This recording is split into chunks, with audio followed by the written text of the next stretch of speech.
যদি সরকার চায় তারা এটিকে বাতিল করতে পারে এবং চুক্তিটি সংসদে আনা হোক। এটি পয়েন্ট অফ অর্ডার হিসেবে গ্রহণ করতে পারছি না বলে দুঃখিত। মাননীয় সদস্য উমিন ফারহানা, আপনি কি পয়েন্ট অফ অর্ডারে দাঁড়িয়েছেন? বলুন। মাননীয় স্পিকার, আপনাকে অসংখ্য ধন্যবাদ। মাননীয় স্পিকার, গতকাল মার্কিন রাষ্ট্রদূতের সঙ্গে আমাদের বাণিজ্য মন্ত্রীর একটি বৈঠক হয়েছে এবং সেই বৈঠকে মার্কিন রাষ্ট্রদূত আমাদের আমেরিকার সঙ্গে যে বাণিজ্য চুক্তি হয়েছে সেই বিষয়ে তিনি বেশ কিছু কথা বলেছেন।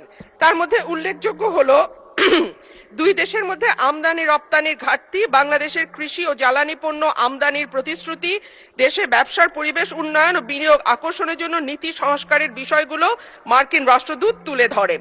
মাননীয় স্পিকার, সেখানে মার্কিন রাষ্ট্রদূত আরেকটি বিষয় আমাদের মনোযোগ আকর্ষণ করে বলেছেন যে দুই দেশের মধ্যে বাংলাদেশ থেকে যে পরিমাণ পণ্য আমরা রপ্তানি করি, আমেরিকা থেকে সে পরিমাণ পণ্য আমরা আমদানি করি না এবং যে কারণে একটা বাণিজ্য ঘাটতি তৈরি হয়েছে বিরাট, এবং এই বাণিজ্য ঘাটতি পূরণের লক্ষ্যে বাণিজ্য চুক্তি হয়েছে। কিন্তু মাননীয় স্পিকার, আমরা জানি 12ই ফেব্রুয়ারি আমাদের জাতীয় নির্বাচনের ঠিক 3 দিন আগে 9ই ফেব্রুয়ারি এই চুক্তিটি স্বাক্ষরিত হয় এবং তখন বাংলাদেশের যারা সুশীল সমাজ আছেন, থিঙ্ক ট্যাঙ্ক আছেন, তারা বারবার বলেছেন যে একটি অনির্বাচিত সরকার এই ধরনের চুক্তি স্বাক্ষর করতে পারে না এবং এই চুক্তিতে অনেকগুলো ক্লজ আছে যেটা বাংলাদেশের স্বার্থ বিরোধী।